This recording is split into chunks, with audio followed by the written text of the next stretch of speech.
नमस्कार, आप देख रहे हैं न्यूज वन इंडिया। मैं हूं आपके साथ पूजा यादव। देश में कोरोना संक्रमितों की संख्या बढ़कर 2,86,569 हो चुकी है। कोरोना के एक्टिव मरीज की संख्या है 1,37,442। अब तक 1,41,028 मरीज ठीक हो चुके हैं। कोरोना से अब तक 8,102 लोगों की मौत हो गई। देश में 24 घंटों में ही कोरोना के 9,996 नए मरीज, 357 की मौत हो गई है। ये इस वक्त करंट अपडेट है कोरोना का।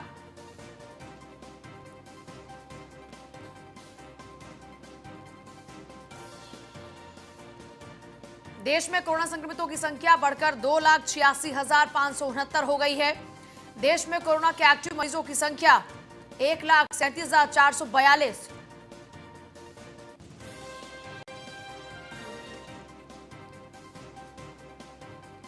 1,000 लगभग देखिए एवरेज से अब दिन में 24 घंटों में यानी आंकड़ा बढ़ रहा है। 9,996 पिछले 24 घंटों में आंकड़े बढ़े हैं। देश में कोरोना के एक्टिव मरीजों की संख्या 1,37,442 हो चुकी है। देश में अब तक 1,41,000 से ज्यादा लोग एक तरफ जहां रिकवर हो रहे हैं,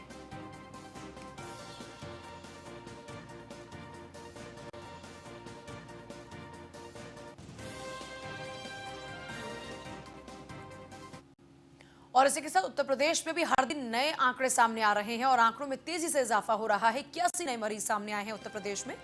लखनऊ से 20 है, कन्नौज से 11 है, मुरादाबाद से 12 हैं, संभल से 7, अयोध्या से 3, हरदोई से 16, बहराइच से 1, बलरामपुर से 3, बाराबंकी में कोरोना के 8 नए मरीज सामने आए हैं।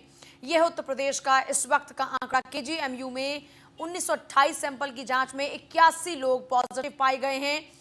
उत्तर प्रदेश में भी कोरोना की रफ्तार अब धीरे धीरे और तेज हो रही है। उत्तर प्रदेश में 81 नए मरीज सामने आए हैं। केजीएमयू में 1928 सैंपल की जांच में 81 मरीज पॉजिटिव पाए गए, जिनमें संभल से 7 हैं, अयोध्या के 3 हैं, हरदोई के 16 हैं और बहराइच में 1 मरीज है। बलरामपुर में 3, बाराबंकी में 8 नए मरीज सामने आए हैं। 1928 सैंपल की जांच में 81 मरीज पॉजिटिव पाए गए।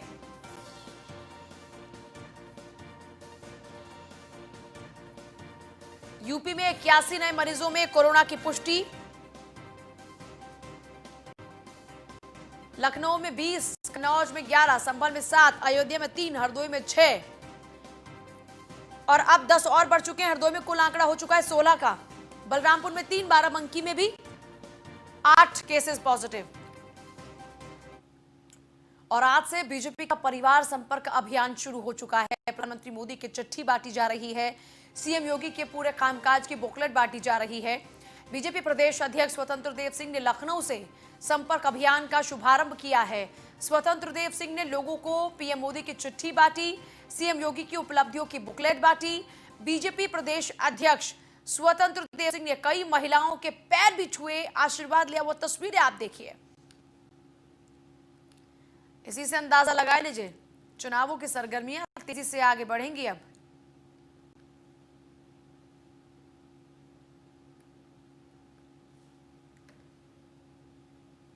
देखिए, एक महिला के पैर छू रहे हैं स्वतंत्र देव सिंह।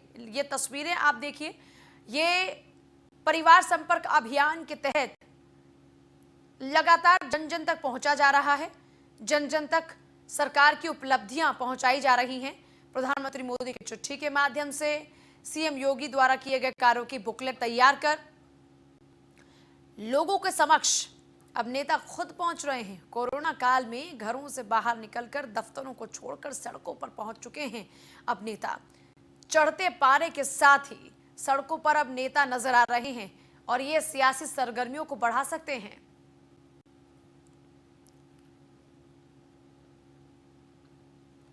और चित्रकूट में भी आज बांदा सांसद आरके सिंह पटेल घर घर जाकर पीएम मोदी का पत्र और बुकलेट बांटते नजर आए। सांसद आरके सिंह पटेल ने मोदी सरकार का बखान भी किया, उनके पूरे कार्यकाल के दौरान में अभी तक जो कामकाज रहा है उस कामकाज का, और जनता द्वारा दूसरी बार जनादेश देने को लेकर जनता का आभार जताया। प्रधानमंत्री मोदी के पत्र को पढ़ा, सरकार की योजनाओं और किए गए ऐतिहासिक कार्यों का जिक्र किया। कहा, हमारी मोदी सरकार ने कश्मीर से धारा 370, 35A को हटाकर सरदार वल्लभ भाई पटेल के सपने को साकार किया। लद्दाख को केंद्र शासित राज्य का दर्जा हमने दिया। 3 तलाक बिल को हमने पास किया। राम मंदिर का फैसला आने के बाद मंदिर निर्माण कार्य शुरू कर दिया।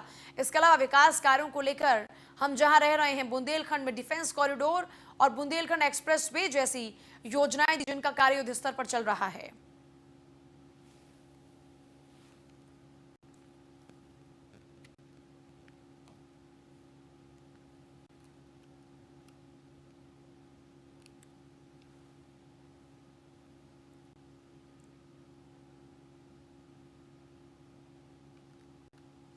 खबर सहारनपुर से। मंडल आयुक्त संजय कुमार आज मुजफ्फरनगर पहुंचे। मुजफ्फरनगर के छपार और पुरकाजी क्षेत्र में कई स्थानों पर निरीक्षण किया। सहारनपुर मंडल आयुक्त संजय कुमार के साथ निरीक्षण के दौरान प्रशासनिक अधिकारियों की टीम मौजूद रही। सहारनपुर मंडल के कमिश्नर संजय कुमार ने सबसे पहले बड़ला इंटर कॉलेज के बराबर में पड़े बड़े मैदान का निरीक्षण किया। निरीक्षण के दौरान कमिश्नर ने वहां के लोगों की समस्याओं को सुना, संबंधित अधिकारियों को तुरंत निस्तारण के आदेश दिए। उसके बाद वो पुरकाजी थाना क्षेत्र में स्थित फलौदा सामुदायिक स्वास्थ्य केंद्र पहुंचे, जहां पूरा प्रशासनिक अमला पहुंचा। कमिश्नर संजय कुमार ने गहनता से निरीक्षण किया। कमिश्नर ने सामुदायिक स्वास्थ्य केंद्र फलौदा में काफी कमियां पाई और उसके बाद नाराजगी भी जाहिर की। स्वास्थ्य विभाग के अधिकारियों को चेतावनी भी दी कि उन कमियों को जल्द ही सुधारा जाए। इसके बाद कमिश्नर ने भैसानी मार्ग पर स्थित रजवाहे का निरीक्षण किया और प्राथमिक विद्यालय का भी निरीक्षण किया। बेसिक शिक्षा अधिकारी को आवश्यक दिशा निर्देश भी दिए।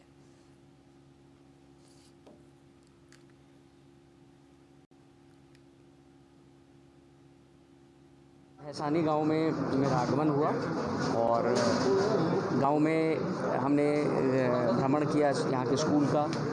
यहाँ का जो संपर्क मार्ग था उससे रिलेटेड कुछ समस्याएं थी, तो उसके वाइडनिंग का एक प्रस्ताव पूर्व में शासन गया है।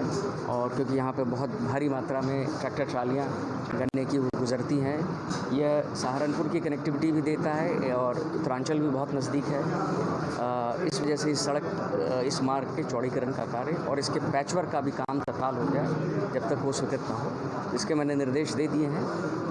गांव जो है दोनों तरफ दो छोटे छोटे माइनर से घिरा हुआ है।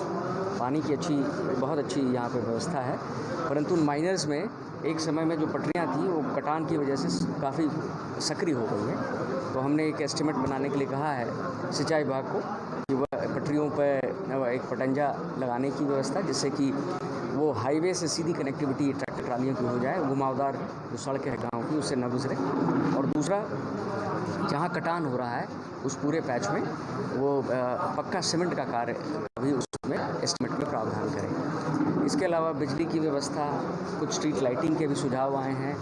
तालाब जो है इस गांव के ही नहीं, आसपास के क्षेत्र में उनका सीमांकन करके उनको पूर्ण रूप से अतिक्रमण मुक्त कराएं। इसके लिए भी मैंने निर्देश एसडीएम साहब को दिया है।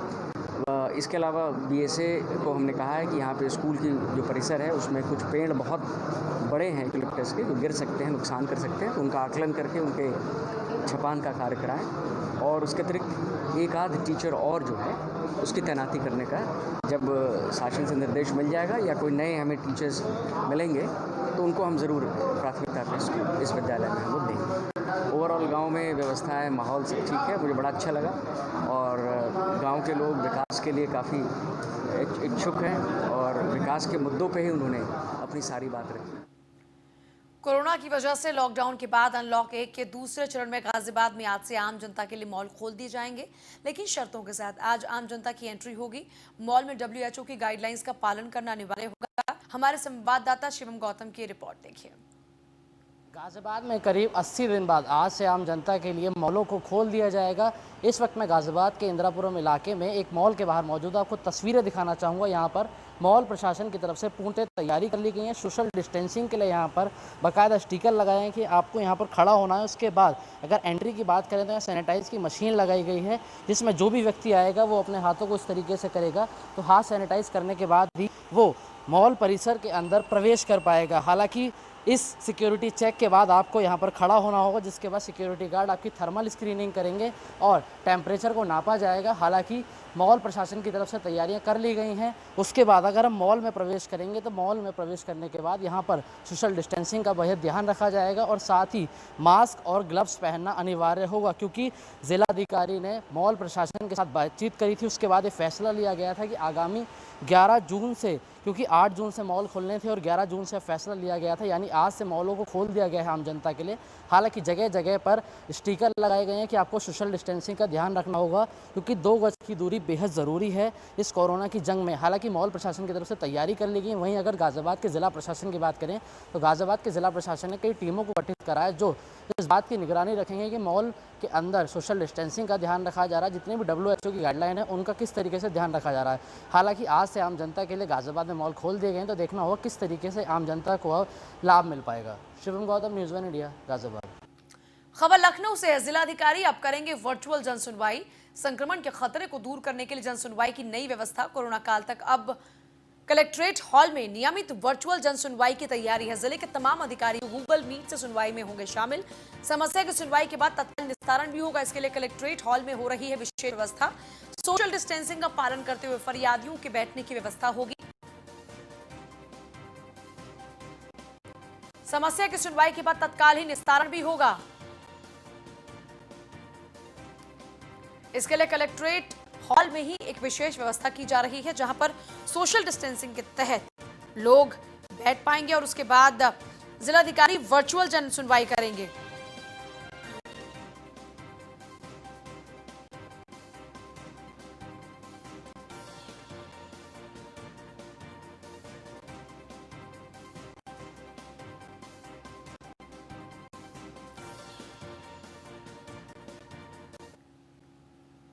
अयोध्या से इस वक्त बड़ी खबर। फर्जी दस्तावेजों से नियुक्ति मामले में आंगनबाड़ी कार्यकर्त्री रीना सिंह को निकाला गया।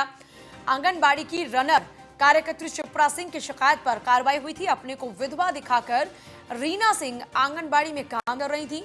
डीएम के संज्ञान में मामला आने के बाद बाल विकास सेवा पुष्टाहार निदेशालय से कार्रवाई हुई। गोंडा की भूमिका के बाद अयोध्या में भी फर्जी दस्तावेजों के आधार पर नौकरी का मामला है।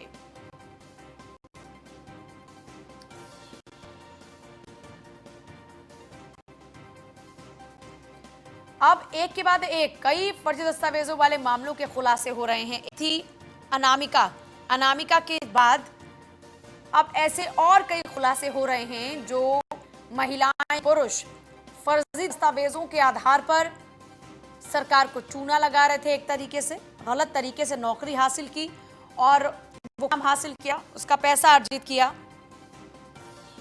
और अब उत्तर प्रदेश के कई जिलों से ऐसी तमाम तस्वीरें सामने आ रही है, जहां पर फर्जी दस्तावेजों के आधार पर काम हासिल किया गया, नौकरी हासिल की गई। आंगनबाड़ी की रनर कार्यकर्त्री हैं शिप्रा। खुद को विधवा दिखाकर रीना सिंह भी आंगनबाड़ी में काम कर रही थी। खबर है देहरादून से, जहां पर आर्थिक स्थिति सुधारने के लिए खर्च में कटौती करेगी सरकार। सीएम त्रिवेंद्र रावत सरकार ने नई नियमित नियुक्तियों पर लगाई है रोक और भी कई खर्चों पर रोक लगी। वित्त विभाग से करीब 300 करोड़ रुपए कटौती से बचाने की उम्मीद। नई नियमित नियुक्तियां नहीं होंगी और नए पद भी सृजित नहीं किए जाएंगे। जिन विभागों में पद खाली है उनमें आउटसोर्स कर्मचारियों से काम चलाया जाएगा। मुख्य सचिव उत्पल कुमार ने जारी किए खर्च कटौती के निर्देश।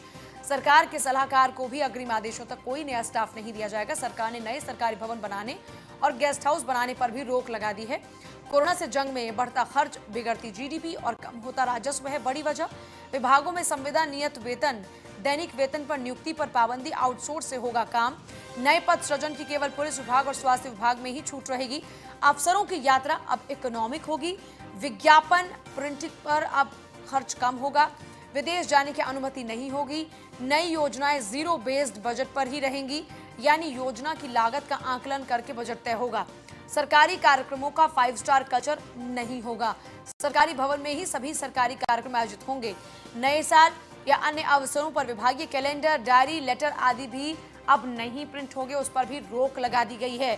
सरकारी खर्चे को कम करने के लिए ये तमाम कदम उठाए गए हैं। नई योजनाएं जीरो बेस्ड बजट पर होंगी। योजना की लागत का आकलन करके बजट तय होगा। विज्ञापनों में कटौती की जाएगी। सरकारी कार्यक्रमों का 5 स्टार कल्चर खत्म होगा। सरकारी भवन में ही अब सरकारी कार्यक्रम आयोजित होंगे।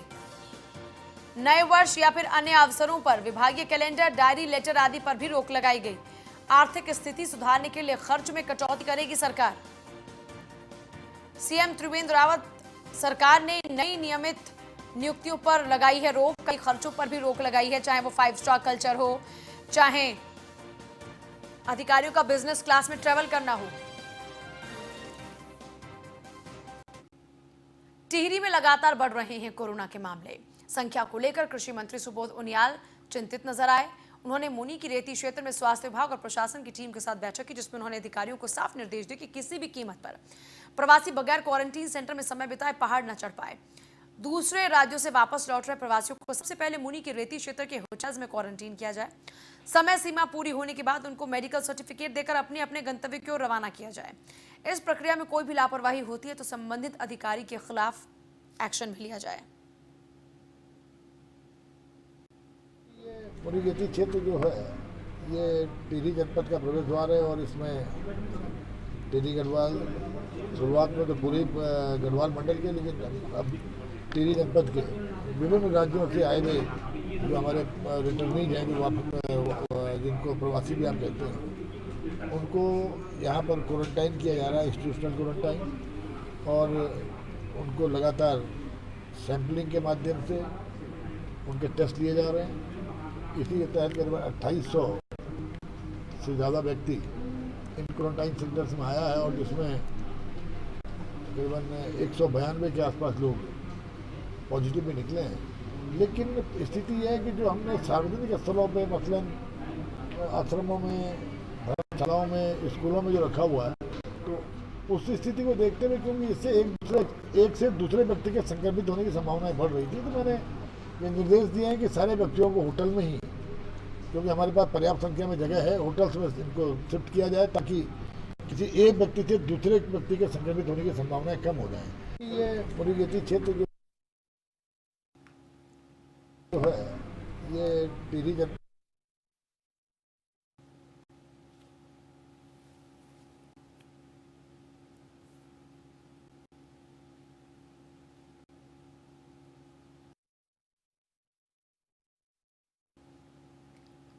और नीट मेडिकल दाखिला याचिका पर सुप्रीम कोर्ट की टिप्पणी, राइट टू रिजर्वेशन मौलिक अधिकार नहीं है। नीट मेडिकल दाखिल याचिका पर, जो दाखिला याचिका है, उस पर सुप्रीम कोर्ट की टिप्पणी है, राइट टू रिजर्वेशन मौलिक अधिकार नहीं है। नीट मेडिकल दाखिला याचिका पर सुप्रीम कोर्ट ने टिप्पणी करते हुए कहा है कि राइट टू रिजर्वेशन मौलिक अधिकार नहीं है।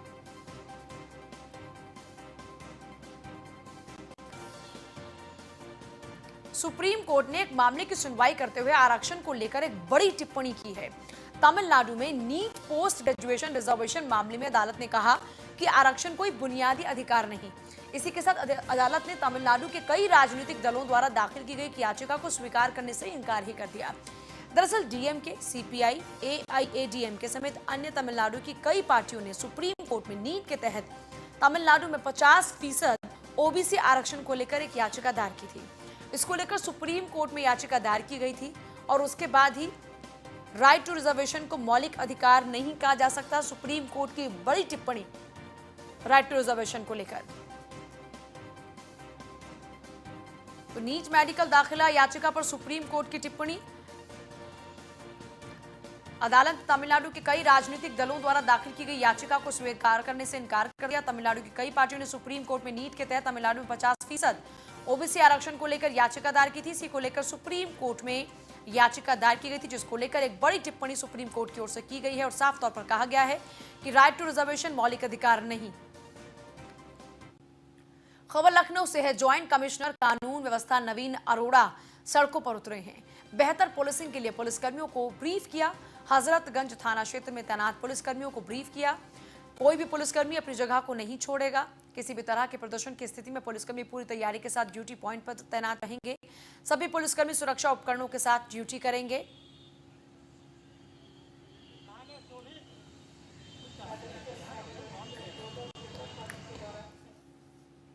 नवीन अरोड़ा इस समय सड़कों पर हैं, आप पीछे देख सकते हैं।